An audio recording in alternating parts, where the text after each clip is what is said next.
Welcome back to The Clean Truth by Roobi. Hey everyone, it is so great to be here. We are so glad you could join us today for our 40th episode titled No Scrubbing Required, the effortless way to clean your air fryer drawer. Which is, such a necessary topic. Well, absolutely. Because, air fryers are basically these modern miracles, right? They transform unglamorous, boring foods like plain old potatoes or sad raw Brussels sprouts into these crispy, caramelized dinnertime heroes. Oh yeah, in like 15 minutes flat. Exactly. But dealing with the greasy, sticky drawer afterward is a total nightmare. It really is. It's the worst part. It is. So today, our goal is to rescue you from the info overload out there and just the sheer scrubbing fatigue that comes with owning one. We're pulling from this fantastic piece in Real Simple by lifestyle reporter Wendy Rose Gould, along with some really great insights from professional cleaning experts. Yeah, we are going to figure out how to reclaim your kitchen sanity today. Let's break down how to tackle that greasy air fryer drawer without turning cleanup into another workout.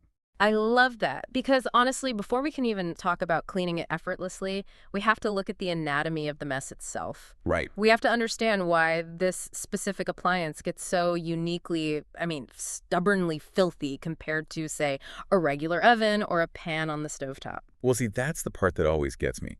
Yeah. Because the central promise of the air fryer is minimal oil usage. You toss those Brussels sprouts in maybe a teaspoon or two of oil, right? Weird. Barely anything. So if I am putting barely any fat on my food, the inside of this machine shouldn't be coated in a thick film of grease. Yet you pull the basket out, and it looks like the aftermath of a miniature grease tornado. A miniature grease tornado. It does. The walls, the grated bottom, the heating element, and it's just uniformly coated. How does that happen? That phrase actually captures the physics of it perfectly. So in the source material, Rochelle Wilkinson, she's a cleaning expert, she points out that the defining feature of the air fryer is rapid circulation. Like the fan inside. Exactly. It's pushing high heat within a heavily confined space. So we are talking about a convection fan spinning incredibly fast right above your food. So it's basically like having this high-powered turbine stuffed into a tiny metal box. Yeah, pretty much. And when the moisture inside your food heats up, it turns into steam. Okay, makes sense. And that steam releases into the confined chamber. But because of those turbulent air currents from the fan, the steam actually acts as a vehicle. Wait, a vehicle for the oil? Yes, it picks up that tiny teaspoon of oil, along with any savory dressings or fat rendering off your meat, and it aerosolizes it. Oh, wow. So the oil is effectively turned into a fine mist. Exactly. It doesn't just sit on the bottom of the pan like it would in a regular skillet. The fan blows these microscopic grease droplets into literally every single crevice of the machine. Right, the walls, those little tracks the drawer slides on. The undercarriage of the basket. It coats the entire inside of the fryer with this ultra-thin layer of liquid fat. Which, honestly, wouldn't be a massive problem if it just stayed as a liquid. Like, you could just wipe it out with a paper towel and be done with it. You'd think so, yeah. But when you go to clean an air fryer drawer that had been sitting for a while, it doesn't feel slippery. It feels tacky, like the residue left behind by a sticker. It feels like glue. And that is exactly where the chemistry of cooking turns against us. It all comes down to a process called polymerization. Polymerization. Okay, that sounds intense. It kind of is.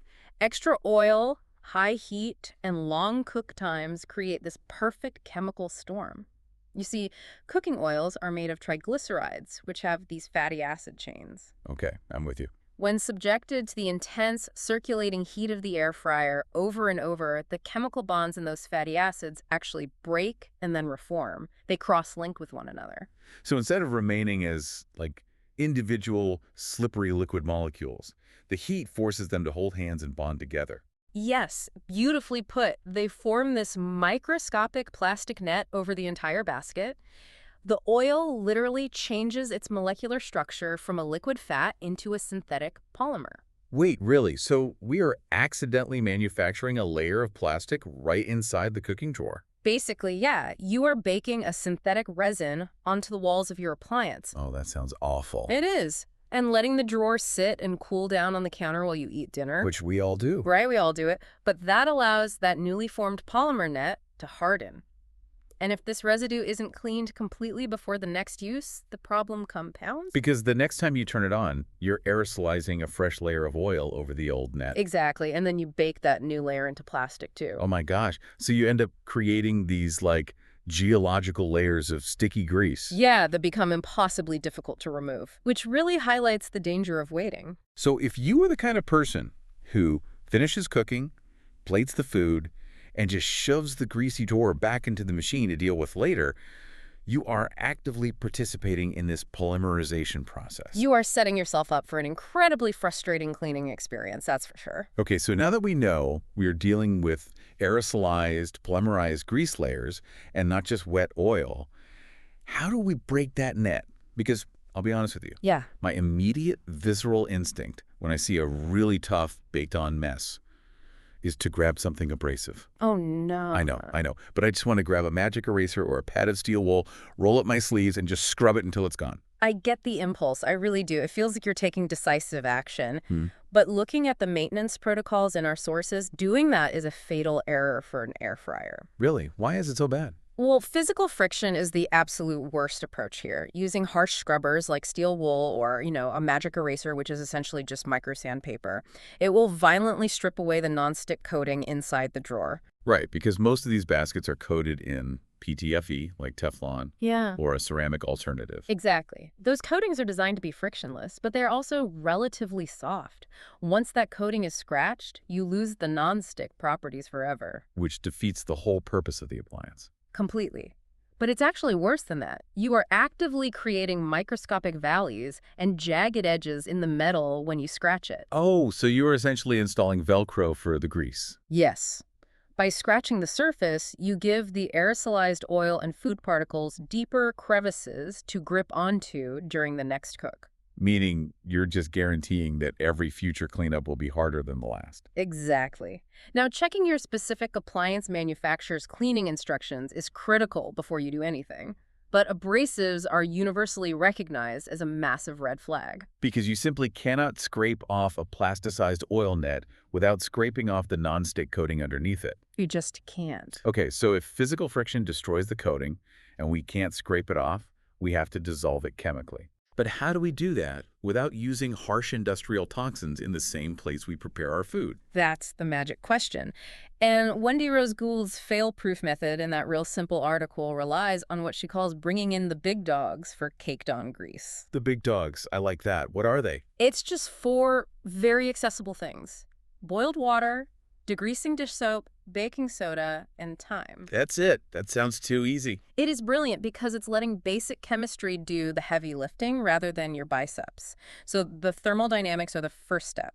You boil a pot of water. And it has to be actively boiling, right? Not just warm tap water. Right, actively boiling. Because heat is what baked those polymer bonds together in the first place, so you need a massive influx of thermal energy to soften that hardened structure. Exactly. You pour that boiling water directly into the base of the dirty air fryer drawer, add a generous squirt of degreasing dish soap, and then sprinkle in some baking soda. And then just mix it up gently. Yep. Now, I'm assuming the baking soda isn't just there to provide a mild abrasive texture, right? Yeah. Not at all.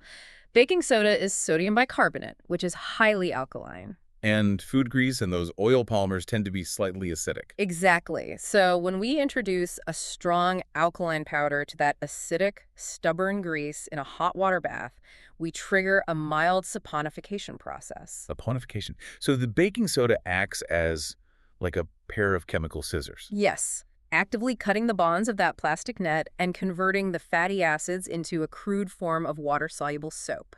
You are basically turning the grease against itself. That is fascinating. Right. The alkaline bath cuts through the sticky polymers while the surfactants in the dish soap surround those newly freed grease molecules and lift them away from the surface. Okay, but for this chemical reaction to actually work, there's a catch, isn't there? There is. You have to execute the most crucial step. You have to walk away. The 30-minute soak. The 30-minute soak. You let it sit until the water cools down enough to handle safely, which takes about half an hour. Because the solution needs that dwell time to actively loosen the grime. Exactly. And when you return, that polymer net is completely broken.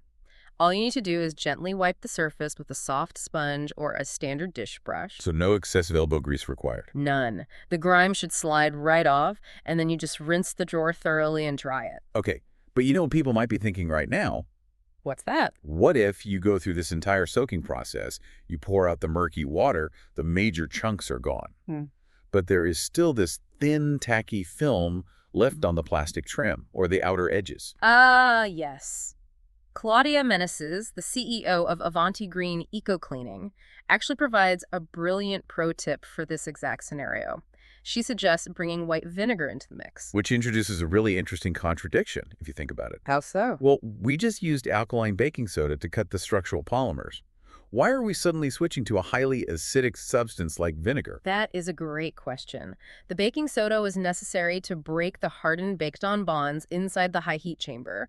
But that tacky film that lingers on the edges or the handle, that is often unpolymerized surface oil mixed with lingering soap residue. Oh, I see. Yeah, and white vinegar contains acetic acid. While it won't break a baked-on polymer net, it is incredibly effective at cutting through those unsaponified leftover liquid lipids. And mineral deposits too, right? Leaving Yeah. a streak-free finish. Exactly. Yeah. But the application technique is vital here. You spray the white vinegar onto a microfiber cloth. Right. You never spray it directly into the machine. Never. Spraying directly into the housing risks liquid seeping into the electrical components, the fan motor, or the heating element. Yeah, you don't want to ruin the whole appliance just trying to clean the handle. Exactly. The microfiber cloth acts as the carrier for the acid. You just wipe away that final layer of grease. So this DIY method works incredibly well. Yeah. But honestly, Yeah. measuring out the correct ratio of baking soda, finding the right degreasing soap, boiling the water, playing kitchen chemist every single night, it still introduces friction into the evening routine. It does take some active effort to set it all up. And the whole principle of letting chemistry work for you is what makes modern appliance maintenance sustainable. Think about doing laundry, right? Okay. Yeah. If you had to take your clothes down to a river with a washboard and physically scrub the dirt out of the fibers for an hour, you would avoid doing laundry at all costs. Oh, absolutely. I would literally never do it. Right. Instead, we load a washing machine, add detergent, and let the soak and spin cycles handle the physical labor. We accept that automation and chemical assistance are standard for our clothes. But we stubbornly believe we have to go to war with our specialized kitchen gadgets using sheer physical force. Exactly. And that is exactly why Roobi designed the air fryer drawer cleaning sachet. Oh, that makes so much sense. Right. It pre-packages that exact alkaline to degreaser ratio we just discussed. It takes the entire philosophy, the thermal breakdown, the degreasing action, the alkaline chemical scissors, and condenses it into a single frictionless step. So you just drop it in. You drop the sachet in, add the hot water, and let the specialized formula break down the food residue and grease polymers. You skip the intensive scrubbing phase entirely because the sachet is engineered to do the heavy lifting for you. I love that because removing that friction changes the behavioral psychology around kitchen chores completely. How do you mean?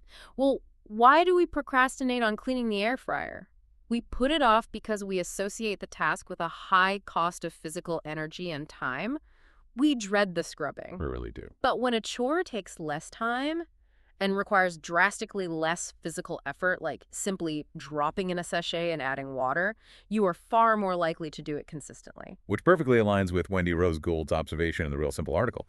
The easiest mess to clean is the one that doesn't exist in the first place. Exactly. Building a frictionless cleaning habit prevents those geological layers of grease from forming. And the source material provides several fantastic preventative hacks to keep the initial mess to an absolute minimum, too. They do. The first, and honestly most critical hack, is to wash the drawer after every single use. I know that sounds mundane, but remember the mechanics of polymerization we talked about? Right. If you use the air fryer a second time without cleaning it, you are baking yesterday's grease under today's heat. Creating that impossible plastic net. So a quick, effortless chemical soak every time prevents the massive, difficult, deep clean down the road.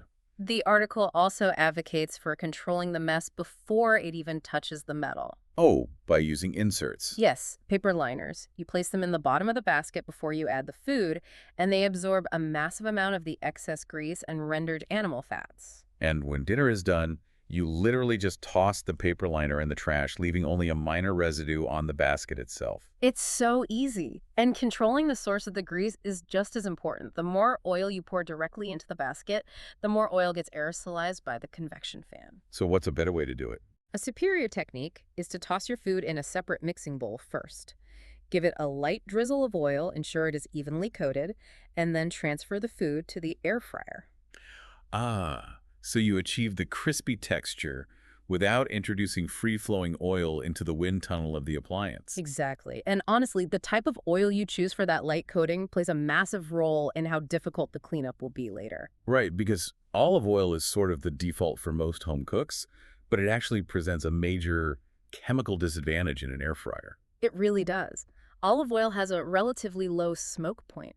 So in a high heat, high circulation environment, it degrades rapidly. It smokes and burns. Yeah, and it accelerates that polymerization process into a sticky buildup much faster than other fats. So the article recommends swapping olive oil for an alternative with a higher smoke point. Specifically, they highlight spray-on avocado oil. You could think of the difference in smoke points like the difference between holding a match to a piece of paper versus holding it to a thick candle. Oh, that's a great analogy. Right.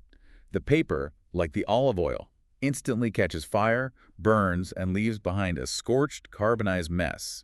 But the candle, like the avocado oil, is designed to withstand the heat. It just melts and does its job without scorching. Avocado oil handles those intense 400-degree convection currents beautifully. It results in a tastier dish and significantly less sticky burned-on plastic to dissolve later. Just by switching your cooking oil, you are actively re-engineering your post-dinner cleanup. It's such a small change with a huge payoff. It really is. So let's quickly recap the chemistry and strategy we have covered in this deep dive. Sounds good. First, respect the miniature grease tornado. High heat and rapid air circulation will aerosolize oil into every corner of the drawer, and leaving it there allows it to polymerize into a microscopic plastic net. Yep, don't let it sit. Second, drop the harsh scrubbers. Step away from the steel wool and the magic erasers. You are only scratching the nonstick coating and creating Velcro for future grease. Please step away from the steel wool. Third, embrace the chemical soak. Whether you are using the boiling water and alkaline baking soda method or streamlining the whole process by dropping in a Roobi cleaning sachet, let the thermodynamics and the pH scale do the hard work for you. Let the chemistry do the lifting. And finally, build preventative habits. Wash the basket every time, utilize those paper liners to catch rendered fat, toss your food in a separate bowl first, and upgrade to a high smoke point avocado oil to prevent burning. It is just a comprehensive strategy that shifts the entire burden of cleaning from physical labor to chemical intelligence. I love that. Chemical intelligence. And the value of this approach goes far beyond just, maintaining a shiny appliance or protecting the fragile PTFE coating. It really reclaims your evening. It takes a chore that used to be this frustrating, exhausting hurdle between you and relaxation and turns it into a passive 5-minute afterthought. You actually get to enjoy your dinner without the looming dread of the sink. Exactly. Which, brings me to a final thought I would love to leave everyone with today. Oh, let's hear it. We spend so much time researching and purchasing kitchen gadgets designed to save us cooking time. But how often do we calculate the hidden time tax of cleaning them? Oh, that is so true. Right. If the appliance saves you 20 minutes of cooking but requires 15 minutes of intense, frustrating scrubbing, the convenience is an illusion. What other modern conveniences in your life are quietly demanding more maintenance than they are worth simply because you haven't yet discovered the frictionless, effortless way to maintain them? That is such a profound way to look at it. If we can transform a sticky nightmare drawer back into a miracle machine that effortlessly pumps out perfect Brussels sprouts, who knows what other daily frictions we can eliminate? Exactly. Well, thank you so much for joining us, and we will catch you on the next deep dive.